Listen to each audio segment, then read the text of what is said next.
Hey everyone, it's your boy Doc Williams, and this week we're going to be talking about how to find qualified leads. Now, this is perfect if you're trying to create a business where you need to find more customers. You need to find the right customer.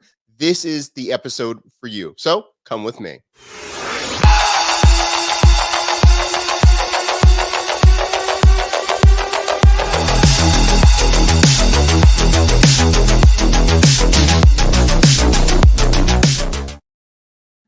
As always, hello and welcome back to the program. This week, we are talking about how to find qualified leads for your business. If you're a freelancer, if you're an agency, you're looking for the right type of lead, the right type of customer, this training is for you. So we actually have a special guest star today. We're going to bring him up to the platform right now. David, how are we doing today? I am doing good, Doc. It's a pleasure to be here. Awesome. Well, first of all, we just want to say thank you so much, David. Tell the good people who you are and what do you do? Thank you. So, name is David Owasi, like Doc said. I'm actually from Canada. Originally, I was born in Nigeria. Computer science grad, so I really love a lot of your content because it's really down my alley in tech space. But these days, what I majorly do is I run a marketing agency, and I actually, at the beginning of the pandemic, I started out as a business coach because I lost my job in corporate, and I realized that most of my clients, like 95% of their problem was actually gen. They were very good at what they do. A lot of them were pretty good at sales, so that was not an issue. But how do you bring someone who's not heard anything about you? How do you get them to be excited about your product enough to jump on a call and then sign up for your product? So that initial step was really the problem. So for me, that was exciting because I love solving problems. So I dove deep into this real problem, and I was able to leverage my background in tech, automation, all of that fun stuff, and able to combine that with marketing, copywriting to then generate leads. So today we're going to be talking about a lot of the strategies that has worked for me, and we wouldn't talk a lot about paid ads because there's lots of resources about that already, I'm quite sure. So we'll talk about how do you generate organic leads, how do you find them, what are the low hanging fruits, and how to maximize them. I love it. And anyone that's watching right now, if this is something you are interested in, let me know in the comment section. And if you're watching this on replay, just do hashtag replay and ask us any of your questions. So tell me a little bit about your process. Tell me a little bit about, now you don't have to go into the full secret sauce, but we want to know, what do people generally need to know to be successful with organic lead? First of all, what does organic leads even mean? Good question. So organic lead is basically any lead you generate without having to pay for it, without a paid ad. So usually this could be there are lots of ways you could do these, from content creation to running just organic campaigns. Now I do have 3 or 4 major sources I use, and we'll dive into them at some point today. The first one is LinkedIn. LinkedIn is absolutely amazing. If your ideal clients are professionals of some sort, so like based on job title, or they are other businesses, LinkedIn is absolutely perfect for them. And then you can combine automation with LinkedIn using tools like Meet Alfred or Dripify. There are a whole bunch of different tools out there you can use that will then put your offer in front of ideal prospects on LinkedIn at scale. And I love that. The second one is cold emails. So everyone is probably familiar with cold emails. That one you can use. Again, it's all about copywriting skills, using the best tools to, number one, warm up your email account, and of course also finding the best list. And then the third one is SMS, actually. So code SMS or warm SMS. We've been playing around with that a lot, and actually it's been one of our more successful strategies because compared to email, response rate on SMS is over 90%. Now, of course, not all those responses are yes, but of course, the more people who are responding to you, the higher you're going to get that yes. And if you can scale it using AI and automation, that's what you can do with SMS. And we use a tool called Woo Sender for that. And then the last one is Reddit. Reddit is very interesting if you have niched communities that you are targeting. So like campers or hikers or single dads, single moms, or like just little very interesting niche communities like that you would not necessarily be able to find anywhere else. Then Reddit is definitely a place to go. You want to use a tool called howitzer.co, and you can target those individuals by keywords and then send them messages. So at a high level, those are like the 3-4 tactics we use in terms of tools, and everything else from there is just about copywriting and follow-ups and all of that stuff. Oh, wow. Okay, so you just did a full info dump on us real quick, very quick, rapid fire. That's why we got it on a replay so you can watch. So let me make sure that I have a few of them down. So you were talking about LinkedIn, cold outreach for email, SMS, which would be text messaging, and Reddit. Did I miss any? That's correct. Yeah, those are the four. Okay, excellent. Now, as we go into this, let us know in the comment section, have you tried any of those ways? Have you tried LinkedIn, cold outreach, text messaging, Reddit? How did it go? Now, before we even go further in this, you actually have a comment already asking you a question about this. I believe Jahan, maybe? I think so, right? Hmm. Yeah. So it says, I have a software house. I would like to know how I could generate leads for app development projects. Okay. Okay.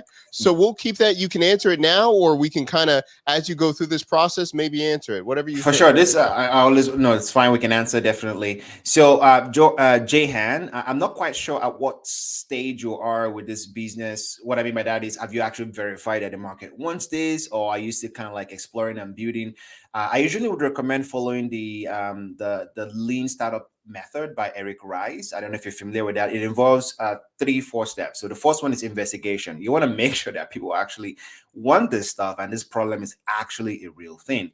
And there are a couple of ways to do this investigation. You can look at Google Trends to find out, are people looking for this type of software that you're building, how much people are looking for it. And then number two, you want to do things like use a tool called Spyful. You want to see what your competitors are doing already. You want to make sure that people are actually building something similar to this, or at least are building something that is solving the same problem. Because the last thing you want to do is build this thing and no one wants it. And then the third thing in your investigation process is you want to actually talk to real customers. So basically, you're not trying to sell them it, you're just trying to interview them. Tell me more about this problem. Tell me more about how this make you feel. What kind of solution would you like to see? And when it comes to that customer interview section, you can actually start using LinkedIn automation to find those ideal prospects. So I'm imagining the software is for a certain type of business, whether it's e-commerce, I don't know what it is, but you can actually use Meet Alfred and Sales Navigator to find those people, reach out to them and say, hey, this is what I'm building. You're an ideal client for mine. I would love to interview you and learn more about your problems to see if my solution is a good fit for you. And a good reason about why you want to use this approach is, number one, those people you're interviewing actually will end up becoming clients, because if you're able to articulate that you're solving a problem for them and they have the problem that you are solving and you're like, hey, this is my solution, it just makes natural sense for them to say, okay, yeah, let's do this for me. So the second stage of the Eric Rice method is then experimenting and testing. So you want to experiment and test your solution. Now, this if it's software, this could literally be building like a landing page or somewhere where people can go sign up for it. And you want to use a social media. You want to post and say, hey, I'm solving this problem. Does this make sense? You want to use a lot of the cold outreach. So you want to use, I use QuickMail for my cold outreach email, and I use Apollo.io to find those lists of emails and verify them with Hunter.io. And I'm throwing so many tools out here. But once you're able to then test it out and actually make sure people want this thing, then you can go build it. Now, if you've already built it, then of course maybe that's not the most important step. But usually I always test things before I actually build them, because you want to make sure again that the market wants it. And then from there on, once you've tested and proved that actually people want this thing and it makes sense, then at that point you want to start scaling things. That's where doing things like LinkedIn automation at scale really works. And I talked about, you want to use a combination of Sales Navigator, Meet Alfred for the automation, and then you want to use WooSender for SMS. Again, depending on your ideal clients, if it makes sense, SMS is perfect for them. And then Reddit is actually going to be a very, very good one for you, because a lot of tech people usually hang out on Reddit. So if your tool is for a specific type of tech people, whether it's software engineers, whether it's social content creators, there is a community on Reddit that you can use, and then you can use you can find them on those communities. And then of course howitzer.co is perfect for reaching out to them at scale. And then the last thing I believe was we said it was email, SMS, LinkedIn, and Reddit. So yeah, we talked about all of them. So all those approaches would absolutely work. But first, before you start diving into those, you want to really make sure that the market wants what you're building and there's a demand for it. And then your code outreach efforts will be very more successful that way. I love it. David just dropping stuff, just knowledge, 4 minutes of just stay straight what you should do step by step. So I'm going to make sure that I understand what you just said, because it's so valuable. If I'm hearing, first of all, you said you've got to validate your idea. You have to go to the market, talk to people, see if there's some kind of traction. Is that what that you would say, David? That's correct. So there are two folds to that. There's a macro and the micro. So the macro is you want to make sure that the high level trends are there. You want to look for the Google keywords, the keyword volume search, right? So you want to use Google Trends.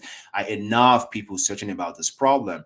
And again, depends on your strategy. So for example, if the price point is say maybe like, I don't know, $100, so a lower price point, you want to make sure that the volume of people searching for this problem is significant enough that you can build a real solid business out of it.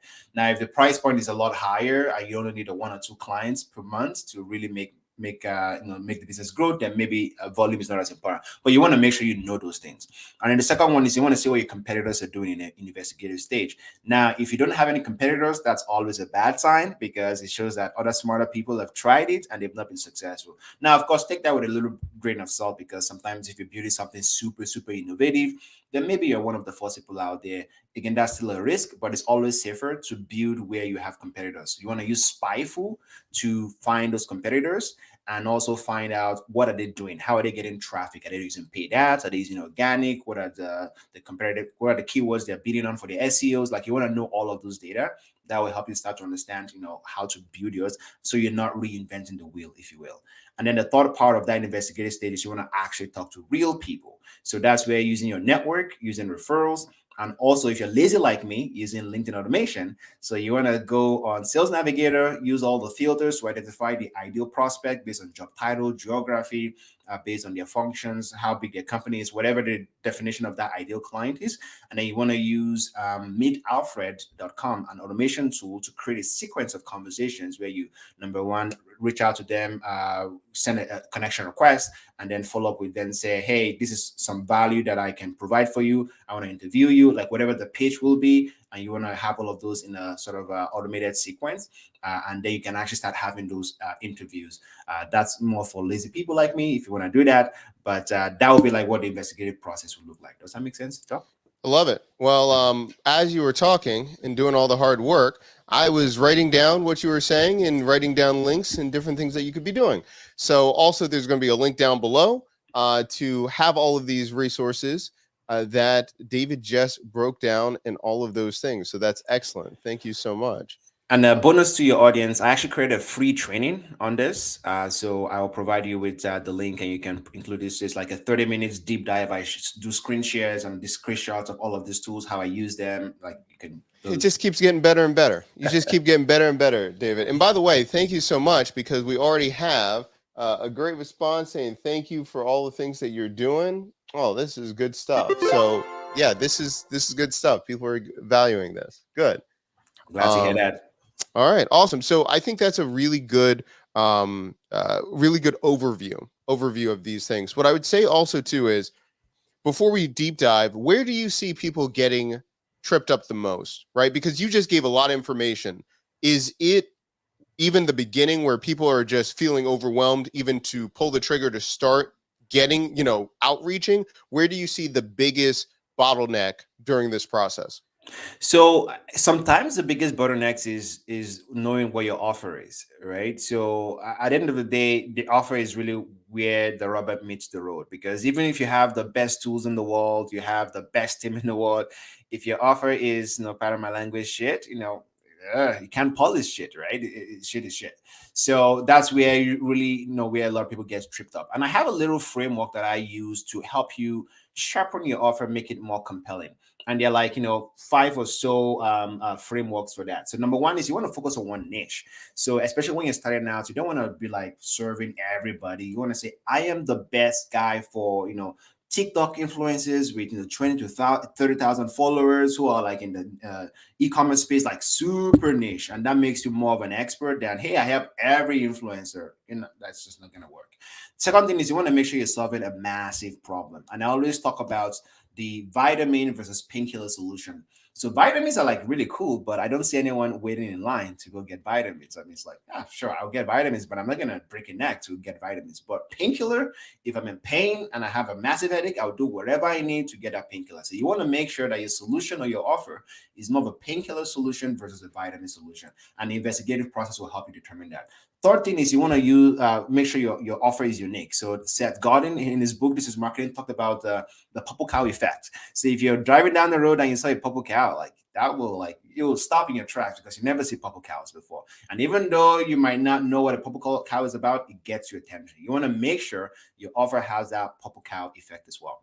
The fourth thing is you want to make sure your offer is time bound. So you want to make sure you can say, hey, you will get XYZ results in this specific amount of time. And Alex and Moses said this in his book, $100 million Offers.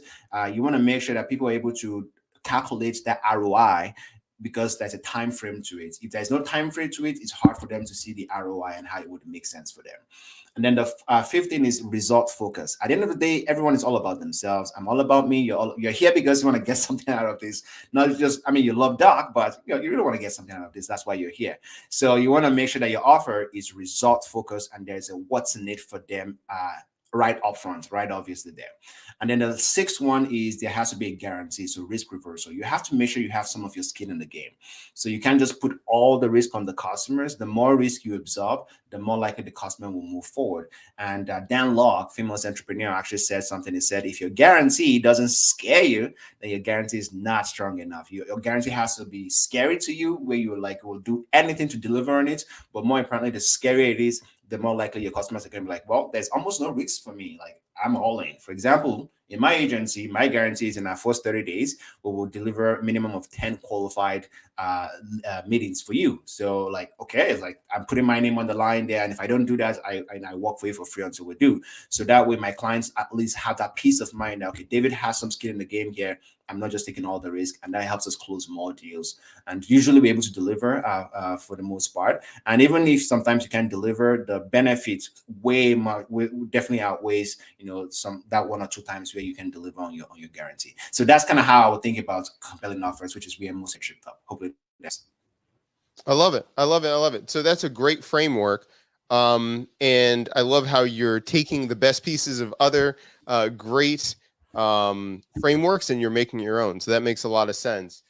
Now you mentioned right there crafting that, and you said it, and you know this so well. And someone might say, David, like, yeah, that's easy for you. You do this every single day.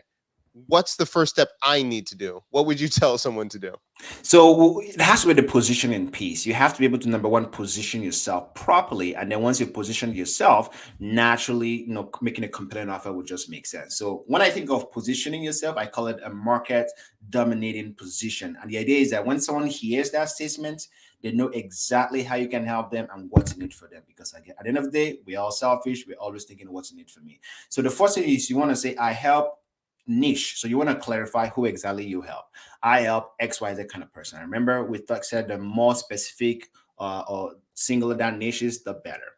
I help niche, like the niche, deliver XYZ kind of results. So you can either talk about the results or outcome you deliver for them. So that's a solution they're looking for but don't have. Or you can talk about the problem they currently have right now. Usually, people talking about problems, I think, usually makes the most sense because negative is usually like when you talk in a negative term, like talk about a problem I have, it hits me more versus when you talk about an outcome. So, for example, if I say I'll help you to be the fittest you can be, it's like, and that's cool. Versus I'll help you lose that 35 pounds. Like, oh, okay, like that's more, that's a little bit better, but on a negative term. So you want to talk about, either the problem you're solving or the solution you're promising, the outcome. And then once you figure that part out, you also want to talk about the headache you're helping them avoiding. So you'll be, for example, I help single moms who just had their baby, lose 35 pounds without. So the without part is where your offer is then made unique, that purple cow effect. So without having to give up on ice cream. So someone can be like, oh, I can lose 35 pounds and I won't have to give up on ice cream. Sign me up. So that without part is really crucial. Where that's like the hook, that little small thing to like say, hey, this is how I'm different from everyone else. And once you're able to clarify that statement, then your offer will start to then make sense because you know exactly who you're helping, you know exactly the outcome you're helping them get, and you understand how your offer is unique. Then it's all about fleshing out the remaining part, which is making sure that the offer is time, that there's a time down to it, is result focused, there's a guarantee, and that's kind of how I think about it with the positioning statements. Excellent. Okay, well, actually, this is perfect time, and we've got another question Awesome. with this. So we have a question. Hey, and then I'm reading it from one of our other channels, so I can't bring it up on YouTube. Okay, so hey, I am running a social media management company. I'm focused on Instagram. I'm wondering how to shape my offer for that. So it looks like that they're already getting some type of clients. It I'm pretty sure they're trying to figure out how to package what they're going to do on Instagram. Anything like that? Yeah, of course. So, no, number one, congratulations that you got something going. That's usually the hardest part, right? Like knowing, having clients and signing up that first few clients. So it sounds like you figured out that hard part. Honestly, it's a little bit easier from this point because now you can rely on your clients. So you can go do some customer interviews and say, "Hey, John, you've been with us for 2 months now. Tell me about what you like with us. Tell me more about what we can do to make your experience better. What are you paying other people for around this same thing?" So that usually is actually one of the more low-hanging fruits, joint venture partnerships. So you want to ask your clients, what are you paying for already right now? Whether they're paying someone to do the video editing, are they paying someone to manage the communities? And then what you want to do is you want to start building this network of other partners where you can bring business to them and they will pay you a fee to deliver on it. And what you're doing for your ideal customer is you're now bundling all the solution in one. You're saying, just deal with me. I will solve everything for you. Of course, you'll pay me more. I'll make a little bit, but then I have this subcontractors on the side that I'll bring this project to deliver it. So that would probably be like the lowest hanging fruit. Find out what they're paying for already and just see if you can outsource it on their behalf and manage it and then make a little bit of a commission on that. That'll be the more obvious thing. But of course, when you do that interview, a lot of things will come up. They will talk about things that maybe you can do better. And of course, the better you do it, you can charge more for it. They will talk about other problems that maybe you didn't even think about. And more importantly, they will talk about what they're already paying other people for, which you can add to your service and your offer and just outsource it. So that's how I think about it. Awesome. So if I'm hearing this correctly, it would be conducting interviews. You already have a relationship with them. See what they're struggling with more, and then lean into solving that problem. Correct. And last idea I guess I will have on that is, what are your competitors doing? So you're clearly not the only person in this space. Spy on them. There are lots of tools to spy. Like I said, Spyful is a good one. But also just look through their Instagram page, look through their website, maybe even pretend to be a customer and see what their package is like. And then steal from that from them. I mean, it clearly works.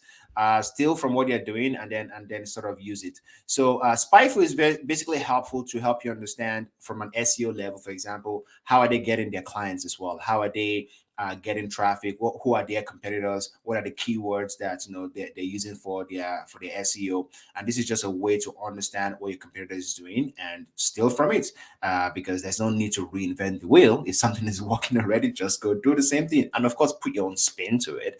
But you want to make sure you're not reinventing the wheel too much. I love it. I love it. Great stuff. Great stuff. By the way, what we have, let's see. Janet, thank you so much for being here as well. Great to see that you're live and everything. Hope everything's going well with you. Hope everything's going well. These are really good tools. These are really good ideas. Now, you were talking about user interviews. What is your stance on getting testimonials? Are those important too? Can you repurpose after doing the interviews? Or what? Tell me about, should they be focused on testimonials as well? Absolutely. So once you're past sort of like, you have your offer pretty much lined up, you've got some clients going already, and maybe your focus now is, okay, how do I get more clients like this? I can already deliver on the service. I'm fine with my processes, my systems make sense. I want to get more clients. That's where those testimonials are really, really handy. So absolutely, usually in my own business, what I do is once I get that first win for my clients, I get them to give me a testimonial. Because number one, it comes from a true, like, genuine place, and they're usually like super excited already at that point. And because the need that they have is so great, when they came to me, once they get that first win, they're just the most excited. It's like, David, you promised me this thing and you've delivered on it. Give me this now. And then they're like giving me a glowing recommendation. And my framework for testimonials is, you want to say something like, shout out to your name. And then you want to say something like, this was a problem that I had, and I came to David, and this was a solution that he helped me, and this is how I feel. And then, would I recommend David? Absolutely, yes. So you want to make it very short and crisp. You want to have them talk about where they were before they start working with you, and where they are now, and what that solution looked like, how it makes them feel, and then of course that they will recommend you for other people who are like them. Make it crisp and short, and those are absolutely very powerful. So absolute testimonials. But usually you want to focus on testimonials once you're focused on sales. You know how to like deliver on the offer you're having, and you clearly have been able to deliver on it. Then it makes sense to focus on those. I love it. That's great. And you just gave us that script of how to form it. formulate it, would you give that script to your person you want them to write the Oh, please, testimonial? absolutely, absolutely. You want to make it as easy for them as possible, but also you want to control it because you don't want someone just saying a whole bunch of stuff that no one really is interested in. You want them to say something that an ideal prospect who's on the fence really wants to see. Where they were before, which is comparable to where they will be at the time they're watching it, and where you help your clients go to from using your tool or your service. So the before and the after, and your recommendation and a shout out to your name. That's pretty much the ingredients for a strong testimonial. Love it, love it, love it. And also, too, some people are in the chat asking, what book did you mention? It was Purple Cow. Uh, So I is think it this the one was you wanted? so I guess Seth Godin has many books, and the Purple Cow was actually his framework. So I guess that will definitely be a book to read. And that one is called This Is Marketing. And he also Mm, referenced the same concept. I guess this is kind of his coined this as his own term. So he hmm. had it like littered throughout all of his books. So yes, this one would be a good place to start. And that one is This Is Marketing by Seth Godin. So this would be a good one too. Excellent, excellent. Great stuff. Okay, so as we're going to go a little bit deeper, remember, thank you so much for everyone hanging out, either live or in replay. Remember, ask any questions. If you're looking for qualified leads, all of those things, let us know. I want to go a little bit deeper in your specialty into LinkedIn. So tell me what makes LinkedIn so powerful. A lot of people might be on the fence or they don't update it enough. Uh, Tell me why LinkedIn is the perfect opportunity right now. Good question. So there are over 800 million annual users of LinkedIn platform. So that's like a huge chunk of the world, just under a billion people. So if you have access to the internet, then LinkedIn is kind of like your online resume, if you will. So that is good if you're like looking for jobs. That's like the default use case of LinkedIn. But beyond that, if you're a marketer, that's a gold mine. Or if you're trying to market something, because it doesn't matter what segment of the population you're trying to market to.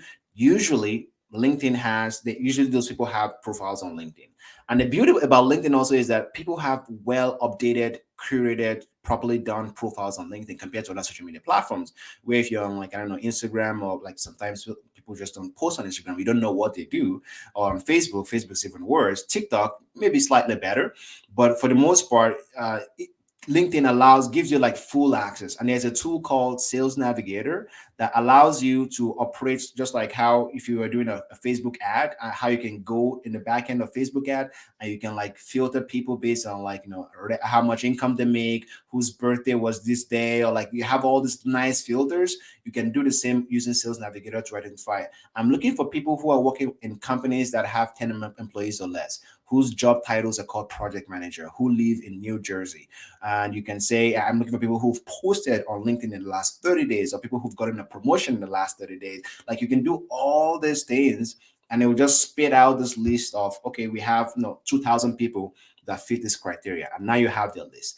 And you can even take it one step further. There are scripting tools you can use to like script their information, phone numbers that is publicly available, email that's publicly available, and their names, of course, and you can use them for whatever purpose, whether it's send them email for your cool campaign, or you can just use like an automation tool like MeetAlfred or Dripify.com or MeetAlfred.com, and then create a sequence of conversation. Now, not every conversation would lead to a sale, but number one, you're able to start having conversations with your ideal prospect. If they're saying no to you all the time, then maybe something is wrong with your offer. It's not compelling enough. It gives you a lot to work with. And you can do all of those tests and trials without having to break a sweat, without doing it like manually, because frankly, that's not the best use of your time. You can scale your efforts very, very quickly. And I'm not sure if you're familiar with Neville Ravikant. He talks about the 4 laws of leverage. Is the founder of AngelList. And he talks about there are 4 levers of leverage you can use to scale your business, because business is all about leverage, right? You buy something for $1, you sell it for $1.25, you make a 25-cent profit. Like that's all business is. So you can use 4 levers to leverage and scale your business. The first one is labor. You hire more people. Now that's usually beyond most people, especially when you're starting out. You can afford that. So scratch that if you're just new to the game. Second one is capital. You raise money, again, beyond most people, because you can't afford to, well, no one's going to borrow you money because you don't really have any reason why they should give you money. Now, the last 2 levers of leverage is what you can use the most. The third one is tech. So, technology, software. So you can leverage software. And I was spitting out so many software and tools. That is like a leverage point for you for a small business. Basically, what you can do with software is you can 10x or 100x your productivity without having to do more work. So you want to make sure you're using leverage of software in your business. And then the last one is media. So you want to make sure that you're using social media because it takes one time to create this content. For example, Doc and I are recording this video. Now, if 100 million people see it in the next 2 years, it doesn't change the amount of effort we've put into creating this content. So you want to make sure you're using media in your business where you're talking about your story, you're talking about a problem that your client has. And if you're starting out, those last 2 points of leverage is really what you want to really hone in on because really they're what we call permissionless leverage. You don't need anyone's permission to use them, whereas labor and capital, you need someone's permission. So that's just kind of like an idea of a framework for how I think about things. I love it. I love it. That's a great framework. And you're taught, not only are you talking about it, but you're also showing in real time how you're going to be using tools, how you think about it, and all those things. Now, if and because we're always talking about these are great tools, these are great processes, and guess what? They're going to have to keep watching this replay over and over again to really break down what you said. So I'm always talking about that one initial step. You were talking about LinkedIn getting started. What's that first thing that they need to do when they're maybe getting ready to start approaching businesses? Is it fixing their profile? Is it making sure that they're representing themselves correctly on LinkedIn? What would be that first step? So we have a process in our agency. It's a LinkedIn profile optimization process. So we want to make sure your profile is optimized because once you start using automation to reach out to a lot of people at scale, they also will be looking at your profile. Like, who's this person? DMing me, like what they're all about. Does this make sense? So there are usually a couple of things they want to do very quickly. The first one is your banner on LinkedIn has to have what your offer is all about. And you can go on canva.com, you can search out LinkedIn banner templates, lots of beautiful templates you can use and just modify and change it to have your own offer. So make sure you leverage that. But the reason why I'm very, very I talk a lot about the banner is because that's like the biggest piece of real estate on your LinkedIn profile. Like someone lands on your profile, that's the first thing they're saying. You have to be very, very clear about what's in it for them very quickly. And then once you capture their attention with that, then they're like, okay, this is for me. I will scroll to see why I should trust this person, why I should like you, why you're the right person to solve this problem for me. And then the second one is, of course, you want to have like a nice profile picture because your face talks a lot. And LinkedIn actually has this feature where you're able to record a short video, like a story kind of video on your profile page where you can be able to like greet people. So that's always a nice touch. You can use that. And then from there on, it's all about filling up your profile with your about me section, talking about, so there's usually like a tagline where you talk about, just like every social media has like a tag place where you talk about what you do. So you want to be clear about your value proposition, or like I usually call it the market dominating position. Remember we said, I help XYZ kind of person solve this problem or get to this outcome without this headache. You want to be very, very clear about that. The clearer you are about that, the more people can be like, okay, you can help me. This makes sense. And then from there on, lower down your profile, you want to talk about your story. So a lot of people talk about, oh, this is what I can do in the story aspect, but I actually think you should talk about your story. How did you get here? What were you doing when you found this problem and you want to solve it? And the reason why is because people do business with people, not with faceless corporation. They want to know your story. They want to know your struggles. And once you're able to articulate that, people can relate to you. They feel like you're a human being. They're more likely to like and trust you better. And I've had lots of people reach out to me because of my story. I'm from Nigeria. I grew up in Nigeria. I came to Canada when I was 17, and people are like, oh yeah, I relate to that story. I'm an immigrant myself. I came from this country, and then we kind of bond on that, and then we talk business from there on.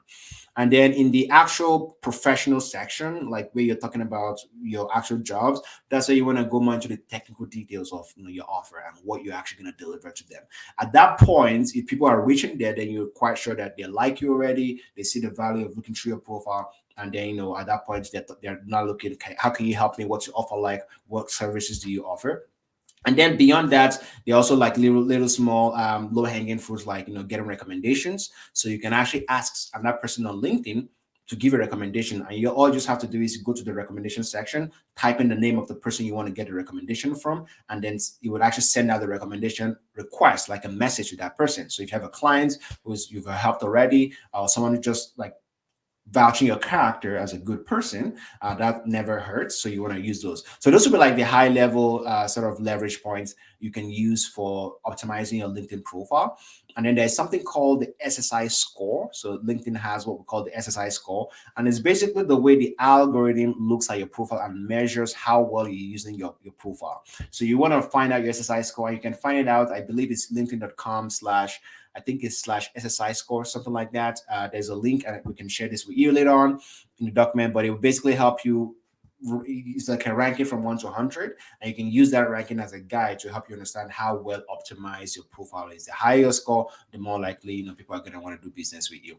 And then, of course, last thing is, of course, creating content. So that's more of an ongoing thing. You want to create content as often as you can, and that will just help attract more and more people to look at you and learn more about you and of course your offer. So those would be some of the more leverage points or things you can do to optimize or spice up your profile on LinkedIn. That's awesome. First of all, Mhm. again, just more and more great things. First of all, I had no idea about this SSI thing. Okay. As you were talking about this, I was like, what's going on? Now, also too, as we're live, and any guests that we bring on to the show, we only bring special people. That's what we try to do. Qualified ones that know their stuff. And as David was talking, I was checking what his profile looked like. And guess what? Everything that he was talking about, that's what he preaches. So we talk about these things because it's really important to understand, looking at examples, but also looking at what other people need to do. So make sure you hit up David, see what he's talking about, but also see his beautiful profile, what he's doing. Get inspiration. That does not mean bootleg his ideas. That does not mean that, but get inspiration, understand what's going on here, and really see how you could make it special for your own niche, for your own offering, or anything like that. So thank you very much for showing us that. I've got Of to course. find this SSI score. Look at this. I'm looking at this thing. This is so weird to me. I didn't even know this score existed.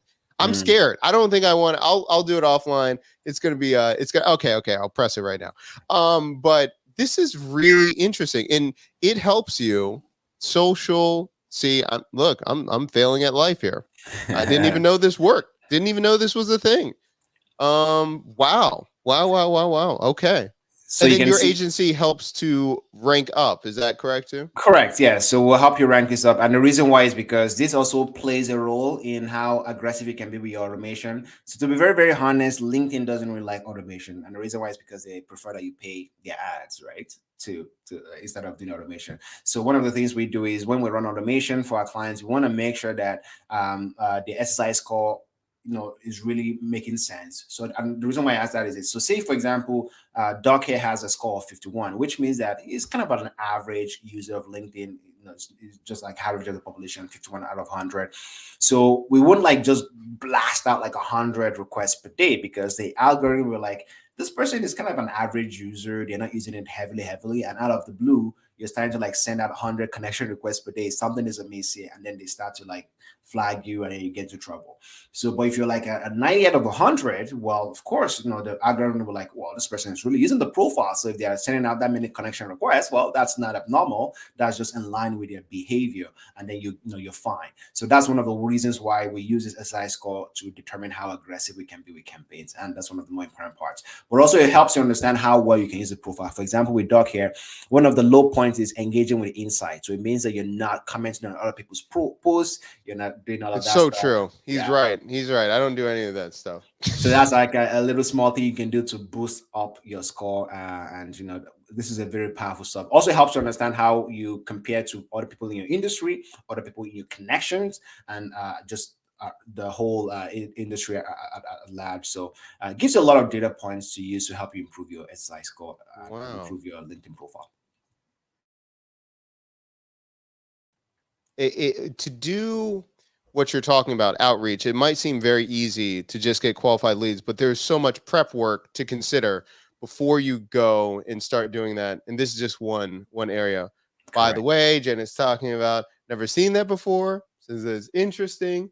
That's awesome. That's awesome to see. Okay, so let's talk about, when is a good time to start working with someone like yourself that really boosts and helps with the qualified leads? When is it right for someone to start outreaching to you? Definitely. So, like I said, I have this free training to help you get started. So, if you're just starting from day one, you don't even know what you want to offer. I have that free training to help you with the investigation, experimenting, and of course, starting to scale from there. So, feel free to like take full advantage of that. Again, it's free. You just need to like sign up, and I'll provide Doc with a link to that. It's aceyourbusinesscoaching.com is the website. Aceyourbusinesscoaching.com. But where I really start to help my client is when they already have their offer validated, which usually means that they've sold it a couple of times already. So that's the proof that okay, someone actually wants this and they want to pay for it, and that's the proof. And from there on, they want to like triple or quadruple their reach out efforts. That's usually when they come to me. And usually I work with high ticket offers. So usually, if your offer is like 3 grand, 4 grand, something to that effect, then it makes sense to work together. And that from there on, we kind of really scale their offer. But we want to make sure that is tested already in the market. I mean, we can technically do that, but of course, you won't get the best ROI for your investment if from day one we are like working on the basics. I mean, we will help you with that, but usually our best clients are people who are like ready to go already. They know exactly what the offer is. They know who exactly the target is, and there's no ambiguity. And it's just about how can you get me in front of like 100x more people, and then it's like that's our bread and butter. Love it, love it, love it. And what I like about what you're saying right here is you're telling people, even if they don't work with you, you're giving them so much value of how to get yourself in the right position in your industry, how to make sure you start working on your offer before you even decide to work with David or to go it solo. You have to get those things already dialed in for you and your business. Could you give an example of the best, like high ticket? Is it coaching, consulting, e-commerce? Could you talk about that a little bit? For sure. So, generally, high ticket could be any service, really. Ideally, typically, most high tickets or the easiest ones are online, and the reason why is just it's easier to scale if it's based online. But we've also worked with people where it's like very like geographical location, like insurance industry or like cleaner or painters. Like we've worked with those kind of services.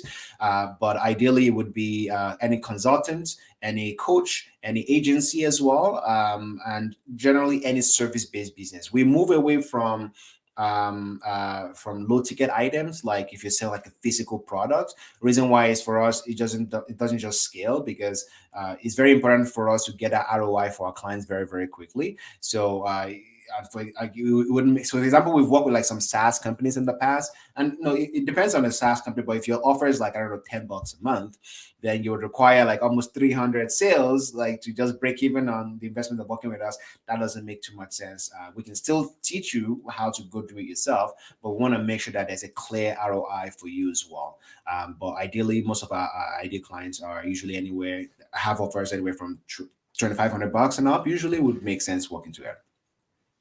Excellent, excellent, excellent. All right. Well, so what we're going to do, we're going to be having in the follow-up emails. Remember, if you're not on the newsletter, make sure that you sign up, and you'll be able to get this coming up. If you're saying, "Well, Doc, I'm not on your email list. What's going on? I've never heard about this email list." There's a couple different ways that you can do it.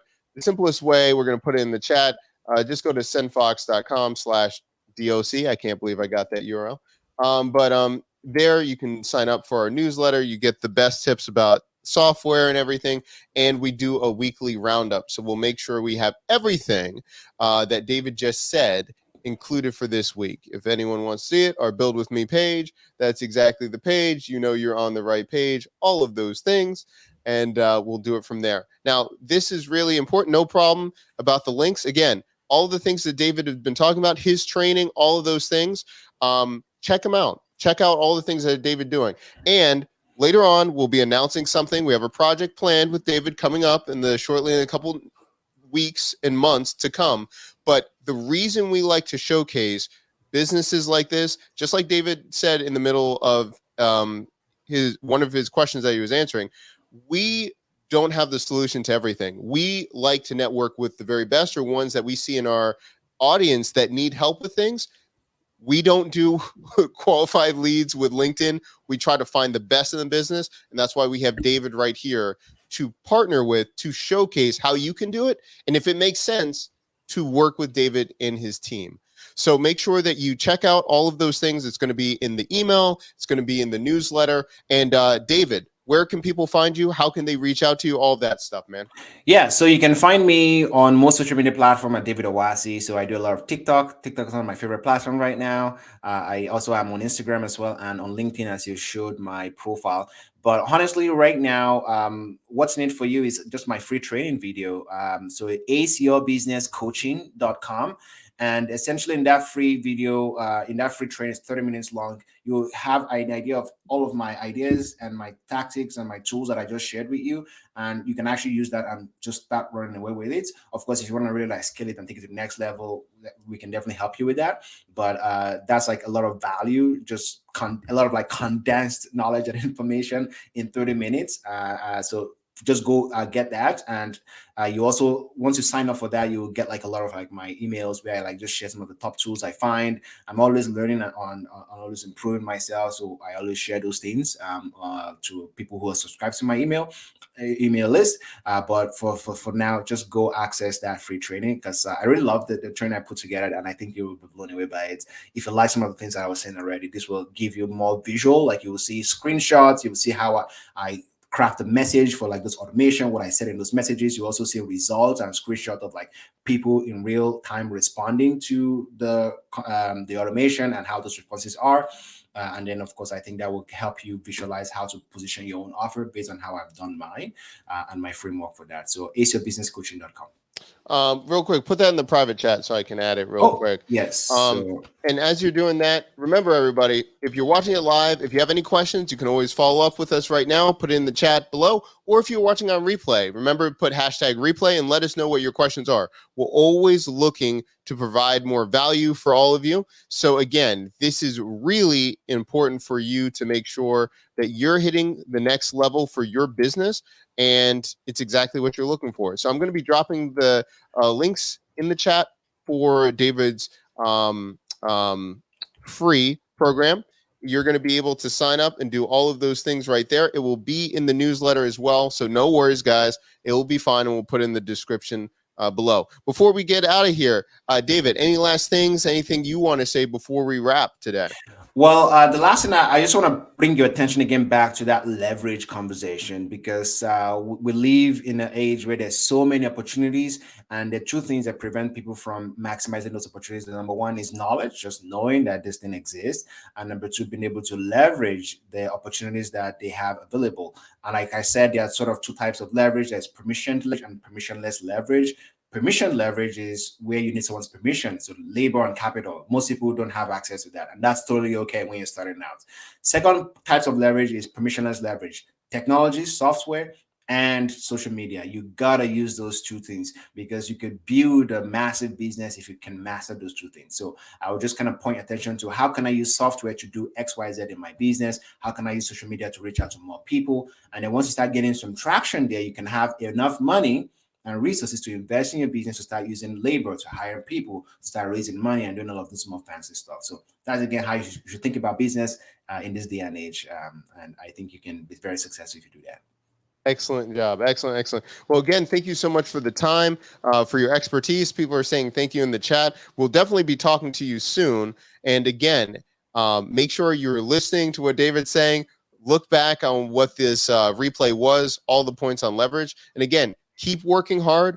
Take that first step to make sure of what you need to be doing in your business, and we'll go from there. So until next time, again, thank you so much for everyone for watching, and we'll see you next time.